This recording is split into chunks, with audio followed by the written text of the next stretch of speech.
Hello दोस्तों, इस video में आज हम आपको बताएंगे दुनिया के उस महान मुस्लिम लीडर सद्दाम हुसैन के बारे में जिसको अमेरिका ने फांसी देने के लिए ईद उल अजहा यानी बकरा ईद के दिन को चुना था।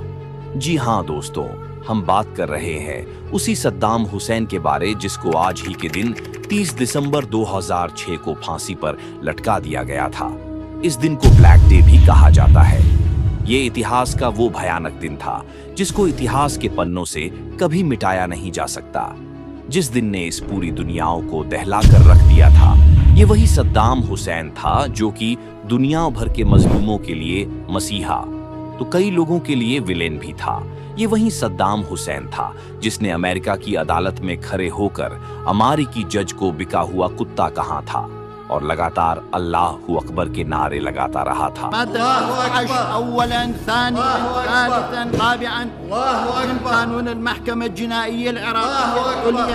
दोस्तों, जब भी कभी मुस्लिम लीडर की बात आती है तो आपके दिमाग में ये दो नाम जरूर आते होंगे।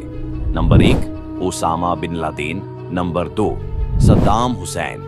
दोस्तों, सद्दाम हुसैन का नाम सुनकर आपके दिमाग में ये सवाल आते होंगे कि क्या सद्दाम हुसैन ने अपने 27 लीटर खून से कुरान लिखवाया था? आखिरकार अमेरिका ने सद्दाम हुसैन को क्यों मारा था? सद्दाम हुसैन का इतिहास क्या है? आखिर सद्दाम हुसैन कितना खतरनाक था? आखिरकार सद्दाम हुसैन ने किस देश पर कब्जा किया था? और सद्दाम हुसैन की सच्ची कहानी क्या है? और इराक भारत से कब अलग हुआ था? आखिरकार सद्दाम हुसैन को किसने और क्यों मारा था? क्या अभी भी इराक में युद्ध जारी है? आखिरकार सद्दाम हुसैन को कैसे गिरफ्तार किया गया था?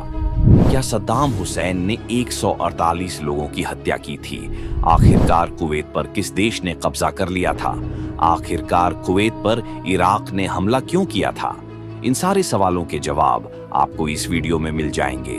तो चलिए दोस्तों, जानते हैं सद्दाम हुसैन के पीछे की पूरी कहानी। Saddam Hussein, Saddam Hussein, Saddam Hussein, Saddam Hussein, Saddam Hussein, Saddam Hussein. danger, continuing danger, hour of danger. very, very dangerous world.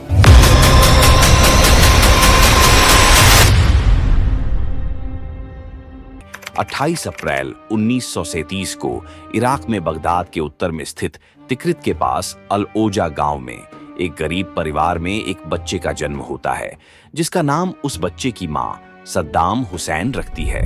Saddam Hussain के पिता का नाम हुसैन अल मजीद था जो कि एक गरीब किसान थे। जब सद्दाम हुसैन अपनी मां के पेट में गर्भ अवस्था में होते हैं तभी उनके पिता हुसैन अल मजीद की मौत हो जाती है।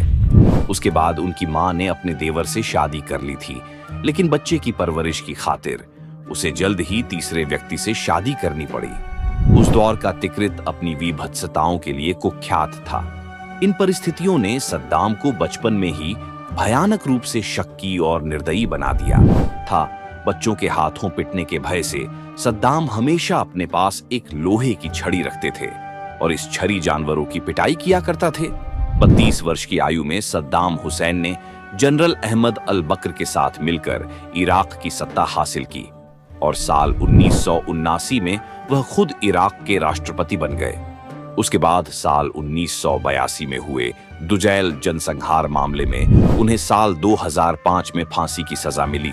जब सद्दाम हुसैन छोटे थे यानी किशोरावस्था में कदम रखते रखते वह विद्रोही हो गए और ब्रिटिश नियंत्रित राजतंत्र को उखाड़ फेंकने के लिए चल रहे राष्ट्रवादी आंदोलन में कूद पड़े।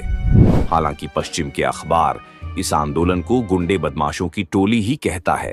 1956 में वह बाथ सोशलिस्ट पार्टी में शामिल हो गए। बाथ पार्टी अरब जगत में साम्यवादी विचारों की वाहक फौज थी। सद्दाम उसमें वैचारिक प्रतिबद्धता के कारण नहीं, अपनी दीर्घकालिक रणनीति के तहत शामिल हुए और साल 1958 में इराक में ब्रिटिश समर्थित सरकार के खिलाफ विद्रोह भड़का और ब्रिगेडियर अब्दुल करीम कासिम ने राजशाही को हटाकर सत्ता अपने हाथों में कर ली। सद्दाम तब बगदाद में पढ़ाई करते थे। तभी उन्होंने साल 1959 में अपने समूह की मदद से कासिम की हत्या करने की कोशिश की। वह देश से भागकर मिस्र पहुंच गए। 4 साल बाद यानी 1963 में कासिम के खिलाफ बाथ पार्टी में फिर बगावत हुई। बाथ पार्टी के कर्नल अब्दुल सलाम मोहम्मद आरिफ गद्दी पर बैठे और सद्दाम घर लौट आए। इसी बीच सद्दाम ने साजिदा से शादी की, जिससे उनके 2 पुत्र और 3 पुत्रियां हुईं। सद्दाम हुसैन ज्यादा दिन चैन से नहीं रह पाए। एक बार फिर बाथ पार्टी में बगावत हुई और सद्दाम को नई हुकूमत ने जेल में डाल दिया। वह तब तक जेल में रहे जब तक कि साल 1968 में बाथ पार्टी के मेजर जनरल अहमद हसन अल वकर ने तख्ता पलटकर सत्ता अपने हाथों में ले ली। अल वकर उनके चचेरे भाई भी लगते थे। वह अल बकर की रिवॉल्यूशनरी कमांड काउंसिल के प्रमुख सदस्य बन गए। सच बात तो यह भी है कि वही बकर की सत्ता के असली कर्ता धर्ता थे। शुरुआत में वह बड़े उदार थे, लेकिन धीरे धीरे अपने असली रूप में आ गए। बकर बीमार थे और सत्ता की चाबुक का वही इस्तेमाल करते थे। उन्होंने सुन्नी जगत में अपनी अलग छवि बनाई और पर्दे के पीछे अपना एक अलग समूह तैयार करते रहे। और उसके बाद 16 जुलाई 1979 को अल बकर को सत्ता से हटाकर वह स्वयं इराकी गद्दी पर बैठ गए। वह चाहते तो इस सत्ता परिवर्तन को स्वाभाविक हिंसा रहित तख्ता पलट का रूप दे सकते थे, लेकिन उन्हें तो यह संदेश देना था कि अब सत्ता में सद्दाम आ गया है, इसलिए बगावती तेवर वाले सावधान हो जाएं। उन्होंने एक के बाद एक 66 देशद्रोहियों को मौत के घाट उतार दिया। अपने शासन के आरंभिक वर्षों में सद्दाम हुसैन अमेरिका के लाडले थे। उन्होंने ईरान से युद्ध मोल लिया और अमेरिका से मदद ली। रोनाल्ड रेगन ने उनकी मदद की।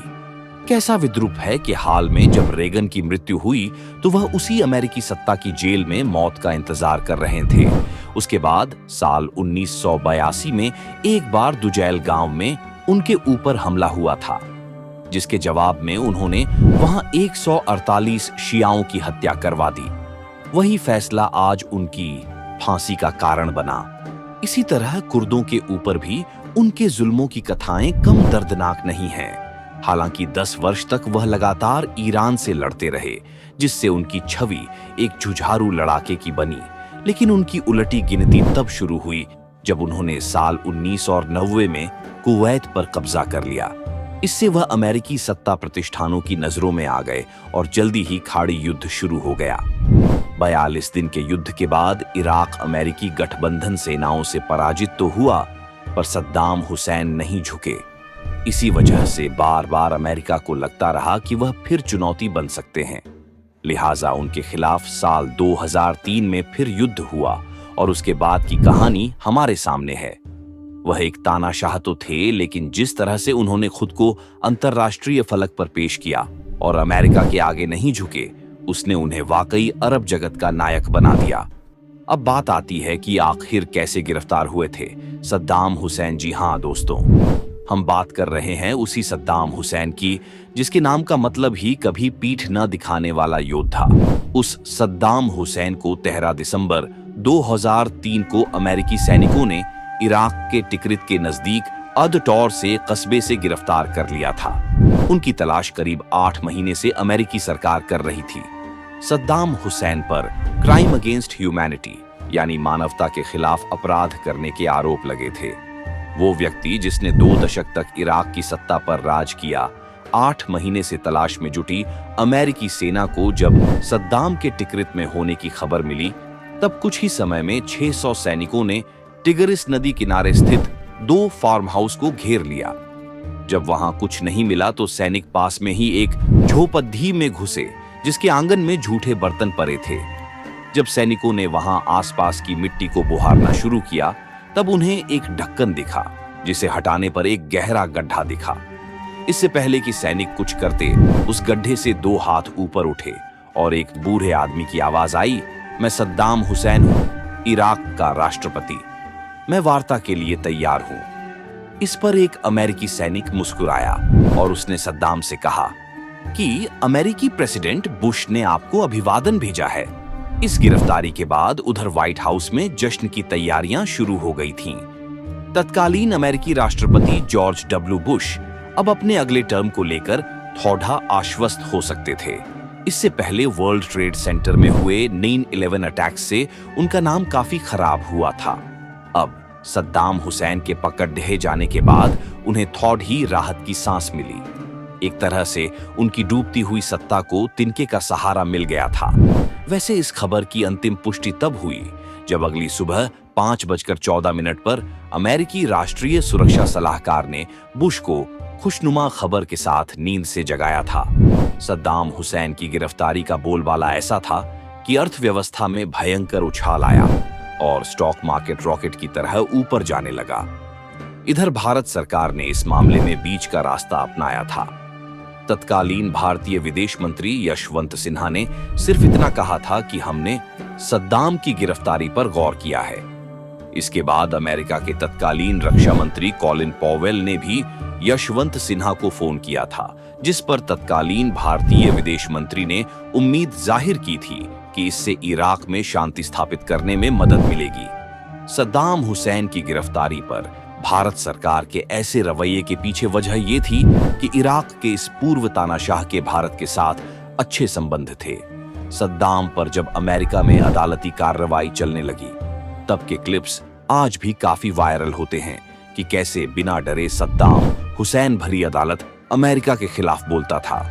अदालत के बाहर सद्दाम की सुरक्षा में 12 अमेरिकी सैनिक तैनात रहते थे, जिन्हें सुपर 12 भी कहा जाता था। पूर्व इराकी राष्ट्रपति सद्दाम हुसैन को 30 दिसंबर 2005 को फांसी दी गई थी।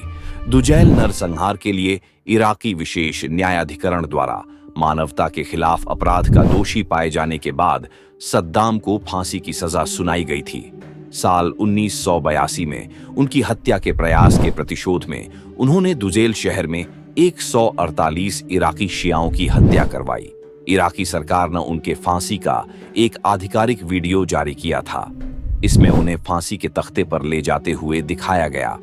फिर झल्लाद द्वारा उनके सिर पर फंदा डाले जाने के बाद वीडियो समाप्त हुई। अंतर्राष्ट्रीय सार्वजनिक विवाद तब पैदा हुआ जब फांसी की एक मोबाइल फोन रिकॉर्डिंग में उन्हें अपने देशवासियों के एक दल से घिरा हुआ दिखाया गया। वह लोग अरबी में उनका मजाक उड़ा रहे थे और शिया धर्मगुरु मुक्तदा अल सदर की प्रशंसा कर रहे थे। उसके बाद उन्हें फांसी के फंदे से नीचे गिरा दिया गया। इराकी अदालत द्वारा मौत की सजा सुनाए जाने के बाद सद्दाम ने फांसी के बजाय फायरिंग दस्ते द्वारा मृत्युदंड दिए जाने का अनुरोध किया था। उसका यह कहना था कि क्योंकि वह इराकी सेना के कमांडर इन चीफ रह चुका था, इसलिए उसे सैन्य अधिकारी जैसा मृत्युदंड दिया जाए। इस अनुरोध को अदालत ने अस्वीकार कर दिया था। सद्दाम के शव को 31 दिसंबर को तिक्रित के पास उनके जन्म स्थान अल अवजा में वापस लाया गया और परिवार के अन्य सदस्यों की कब्रों के पास दफनाया गया। अब बात आती है क्या सद्दाम हुसैन ने अपने 27 लीटर खून से कुरान लिखवाया था? तो दोस्तों, आपकी जानकारी के लिए कि सद्दाम हुसैन ने अपने लगभग 27 लीटर खून से 605 पन्नों का कुरान लिखवाया था, जिसे ब्लड कुरान भी कहा जाता है, जो आज भी इराक के बगदाद में मौजूद उम्म अल कुरा मस्जिद के नीचे एक गुप्त वॉल्ट में कांच के फ्रेम में मौजूद है। इस वीडियो में दी गई हर जानकारी सोशल मीडिया और विकिपीडिया से ली गई है।